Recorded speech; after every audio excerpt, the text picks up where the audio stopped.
Hi, my name is Jay, and I have spent the last few weeks playing with and reviewing and just really enjoying the One Smart Keyboard Pro.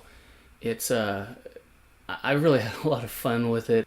I don't want to say I play the piano, although I've spent a lot of time behind pianos and keyboards just for my own joy. I've never taken any lessons. I don't know music theory much at all, other than what I've just maybe absorbed accidentally. Yeah, I don't know how to read music. And it's fun going back to with some of these songs, just, and redoing them with muscle memory and seeing where I went wrong. But yeah, enough about me. Let's get into more of the One Smart Keyboard Pro. So a few of the things that come in the box, you get 4 cables. 3 of them are about 2.5 or 3 feet long. There's the micro USB, which is pretty standard with Android. There is the USB Type C and Apple Lightning port, or just Lightning, I don't know. That's the 3rd type. And then, so those are the shorter cables.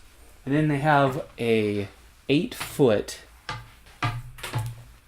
standard, it's the 3.0 Type B to just the standard Type A. It also comes with a stand for either music.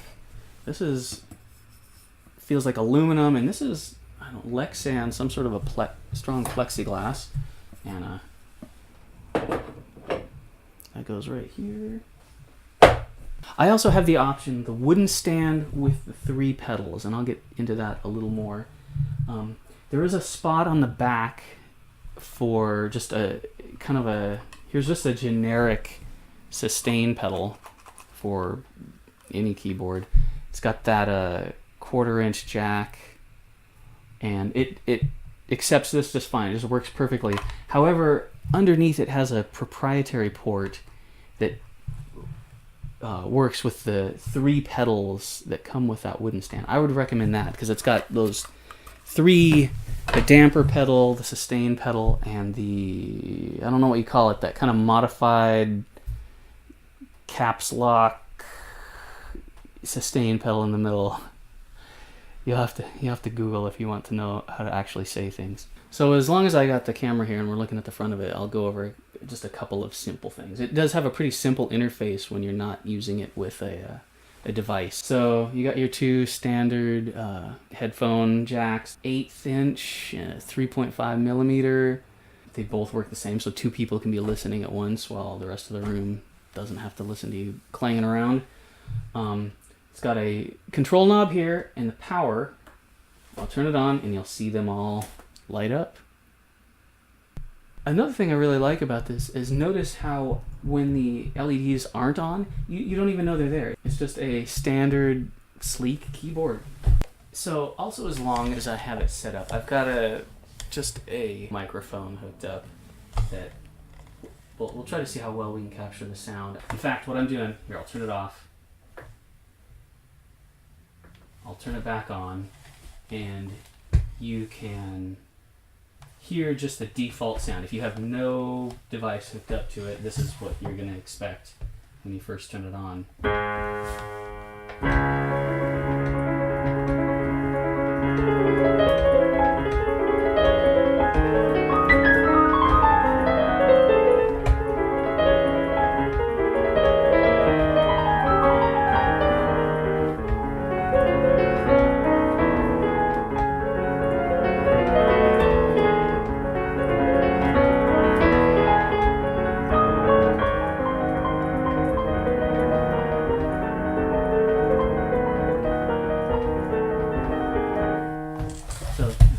So let's take a closer look at some of the functions and ports and configuration of the One Smart Keyboard Pro. And so I will be using, for filming that, my phone on a little handheld tripod sort of a thing,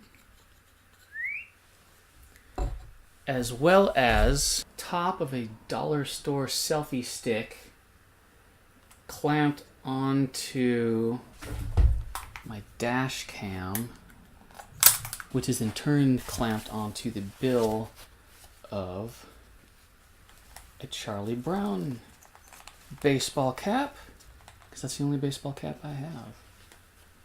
Oh boy.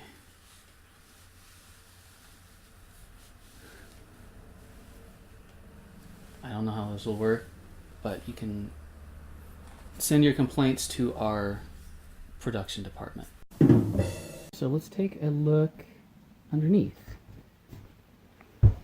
So, as you can see, I got the wooden stand with the 3 pedals, and that has this proprietary cable that plugs, it goes from the back and plugs right in here to this. It took me a minute to find that the first time.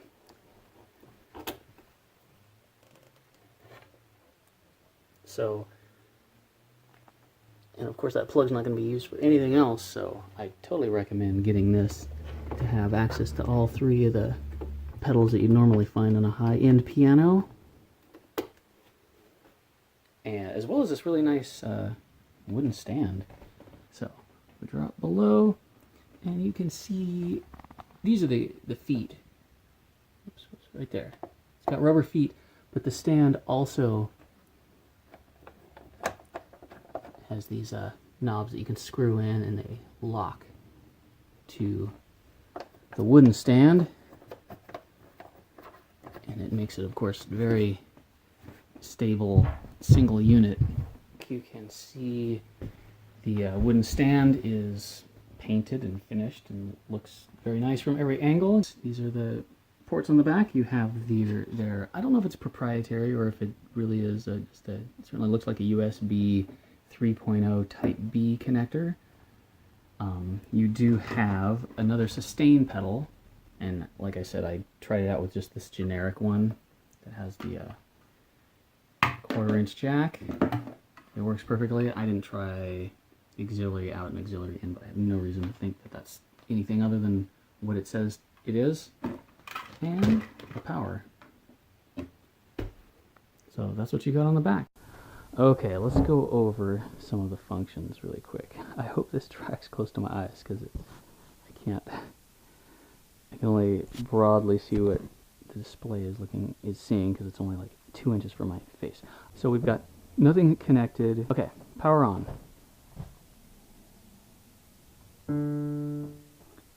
Got all the LEDs on. You know what, we'll just leave it default volume and go through the built-in sounds.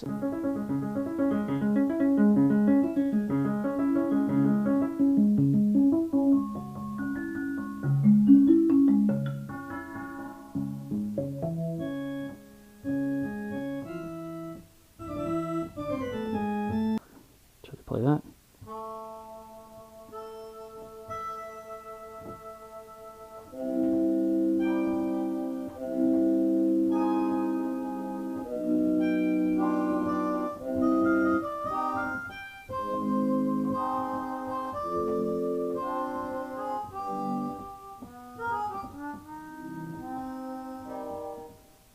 So, saddest campfire ever.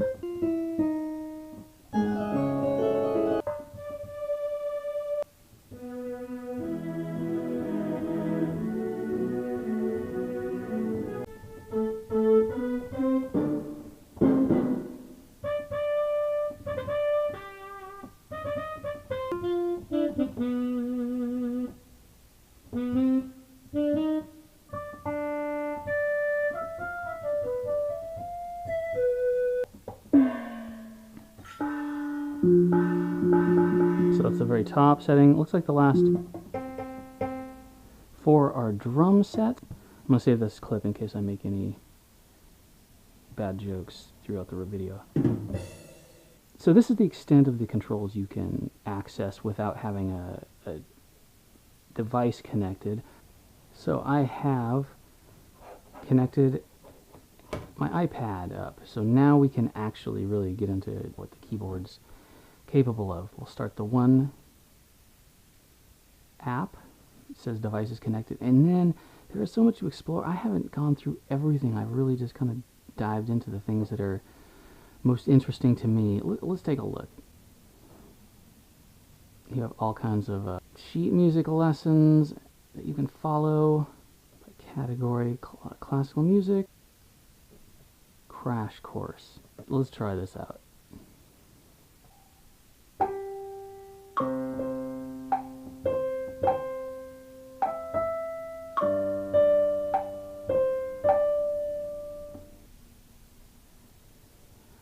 Oh, we gotta try it one more time. Okay.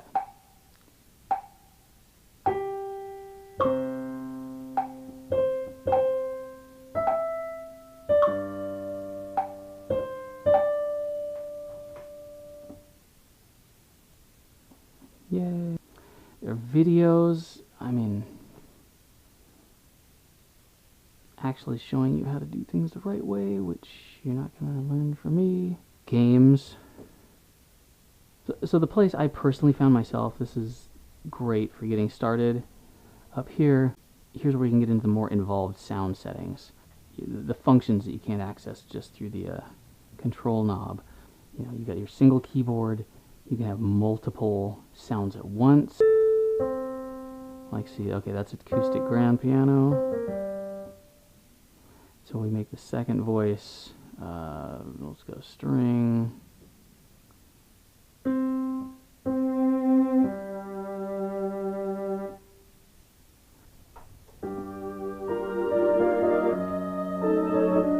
So you can split it at different points, and it does the LEDs will give you a visual on that. Multiple voices, multiple split points. Keyboard X, just through my testing, it looks to me, it will continue to send the MIDI signals out to the device, but prevent them from, you know, if you just want this to exclusively be a controller, you can run other MIDI software like that. Sound settings. This is where you can adjust. I like a little more reverb. So I set it for church.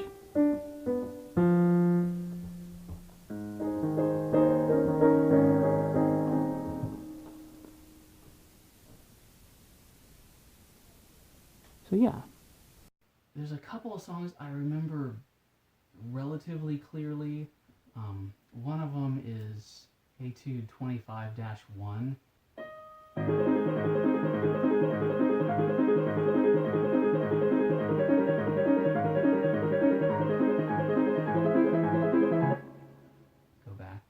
And you can scroll forward and find a specific spot. Probably the way I would more intuitively be doing this would be in this mode where the keys drop down. The only problem is I think right as the app is right now, it doesn't let you scroll forward and back, at least. Not that I haven't found a way to do it. You can always turn the lights off or on. And it's probably good discipline for me to actually have to look at the sheet music anyway. So I'll go back to that where I can actually...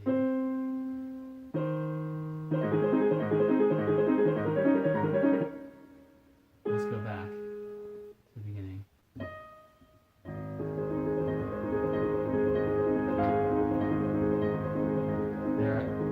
Missed a key.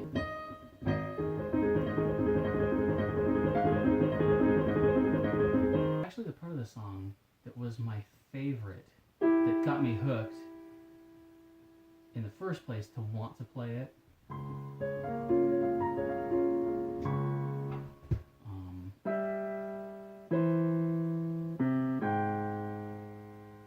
I can't really read music. There we go. And you can set a loop point. So I'll hit AB.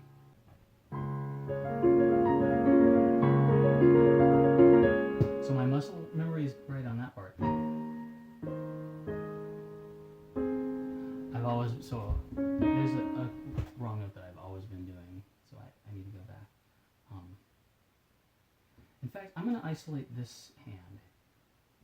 Really quickly, I can see something I've been doing wrong all along.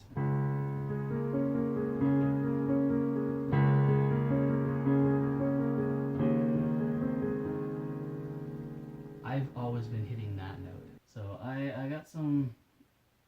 I gotta go back, take it back to school.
Keys. So the piece of music that I had most recently been working on before my last keyboard died a couple of years ago was Chopin's Nocturne in C minor, Opus 48 number 1. I really kind of had fun going through this for the first time and seeing what mistakes I had made when trying to figure this out by ear. Here, we'll jump into it and I'll point out where I was corrected pretty quickly.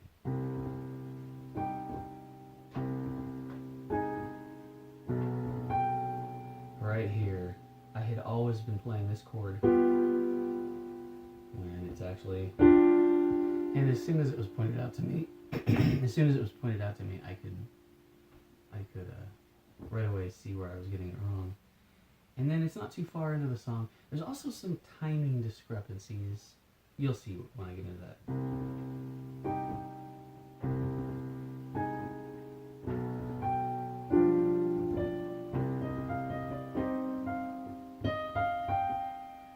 That's the timing discrepancy I was talking about.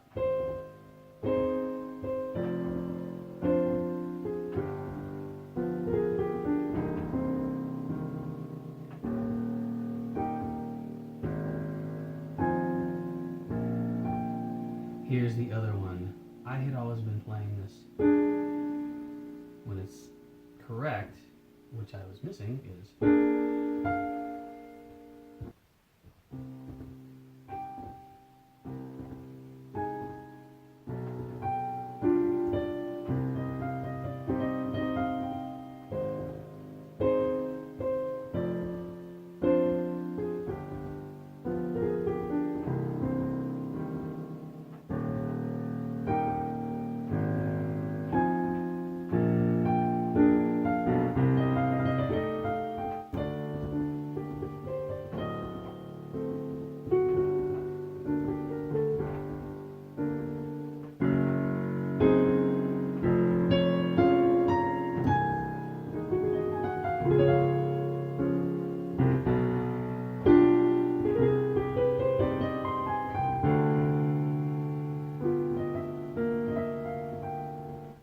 back out and just try to play the song.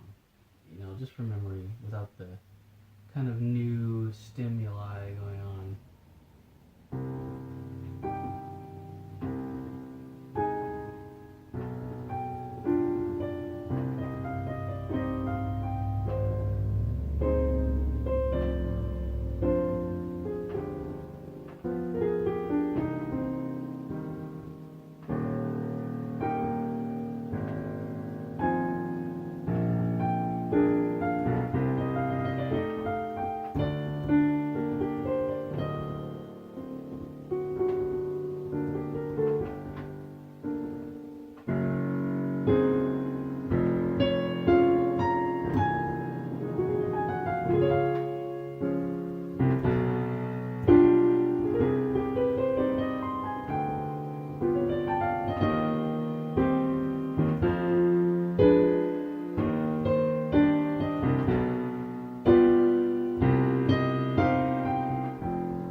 tried to figure this out. I can approximate it, but the chord, there's just too many notes going on at once.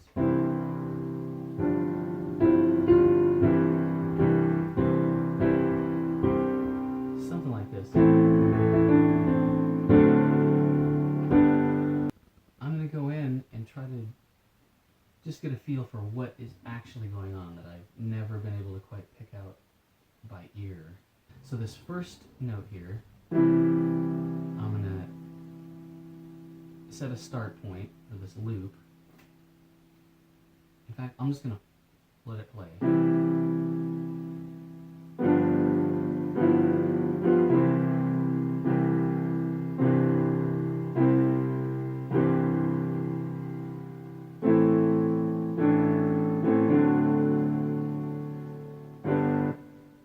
And I'll set the end point for the loop. I'll go back. And so, see, I was doing it in such a convoluted way.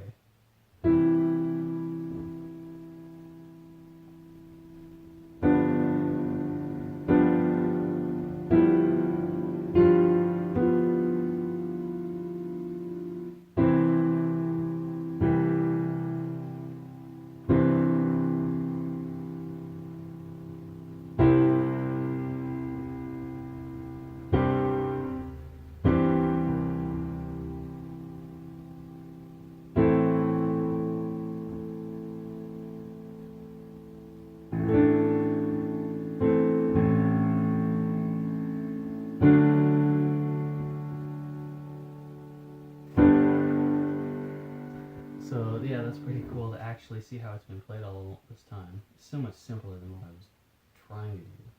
Oh, this next note. That next chord. No, but I can tell that's totally it. So this is the stuff I really have fun with. Clear that loop. I'm gonna try to play the very last part. It's just gonna be one take. Let's see how far I get.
Actually, one thing I want to look at really quick as I'm thinking about it, that end, I know is wrong.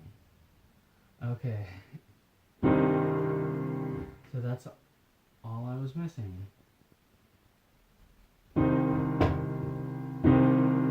It's just this. So I knew that there was some sort of a dramatic effect, and I had been going all that time. So, see, this is the stuff I love, these little corrections. A lot of times I'm making it, more complicated than it even needs to be. I can see this hand's going to need some work. I'm going to go back to the beginning of that loop and just only have it judge the bottom hand.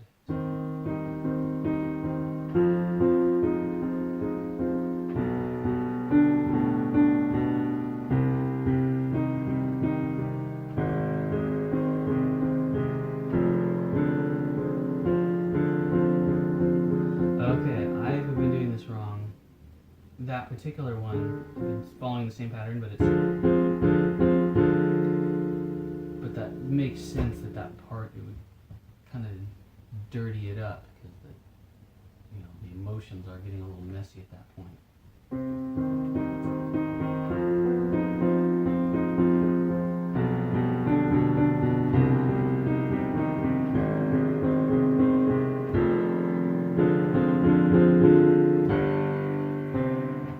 So that's very cool. Yeah, I'm going to be having a lot of fun with this for a very long time. Going back through the years and figuring out what parts that my ear just didn't pick up on.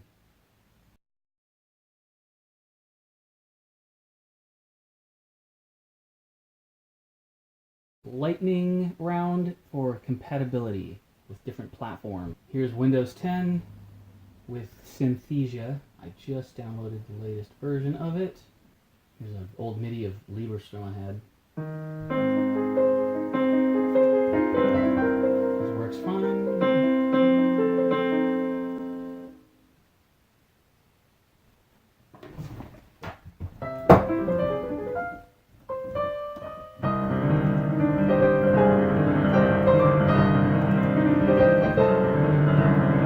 Okay, things are starting to get a little bit interesting here with compatibility. This is Linux Mint 19.1. I just have it, booting a live version. And I just started up LMMS, and right away, whoops, I touched this. Oh, God. Right away identifies the one neon. And sure enough, this is fresh off of a boot.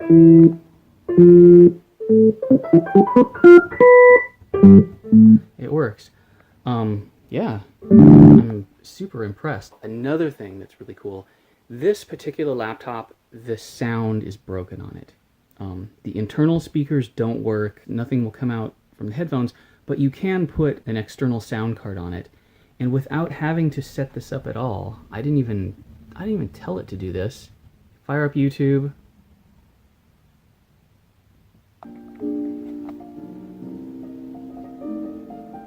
That's not coming out of the laptop speakers. That's coming out of the One Smart Keyboard Pro. It's acting as an external sound card for my laptop with a broken audio system. Nice. The compatibility tests go on. We're just getting more and more extreme here. So this is that same HP. This is Android x86 64 version 8.1 release candidate 1. I've just logged in with my Google account on this laptop, and Synthesia, let's go into settings. I haven't changed anything yet, but right away it recognizes the One Smart Keyboard. Let's go in there. We'll use input from this device. Show the whole range. Use this device. Add key lights section. It has this long list, but if you go to the bottom, proprietary One Smart Piano, and once I hit that, sure enough, I don't know what, I'm not going to mess with Android Legacy Synthesizer. I'm not sure what that is. Let's just try free play.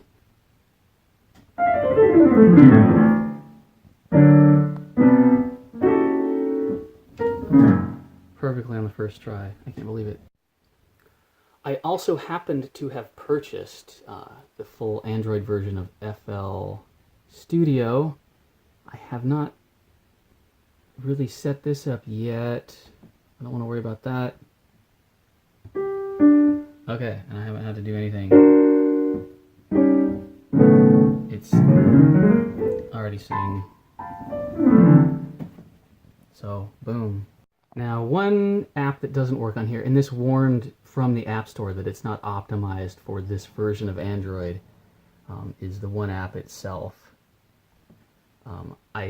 This is a very exotic, for most practical purposes, version of Android. It works absolutely beautifully on, every phone and tablet that I've thrown at it for Android. Okay, I'm jumping back to that Lenovo Horizon. This one does have, of course, working speakers, but I just wanted to show you something else. Nothing's plugged in, that's just its power. Let's test the sound. Yeah, that's just the internal speakers. Cancel. Now watch, when I plug in the One Smart Keyboard Pro. Oh boy. Let's not send it off. Oh, it happens so fast. But check it out. It adds an external speakers, the one neon.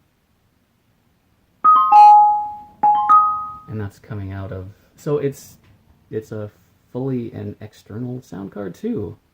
Surprise, surprise. And also I realized I didn't actually show it with an Android device. I didn't think it was necessary, but so there it is, running the One Smart app on an Android phone. So in closing, I really like it. It's everything that I've ever wanted, really, in a keyboard. If you like the video, hit like, subscribe. Comments are disabled at the moment on parenting channels, but we're working on that, so comment if you can. Or if you have any questions, hit us up at MomStart on her social media channels and let us know what's up. And I'm going to hit this to close out. Thanks!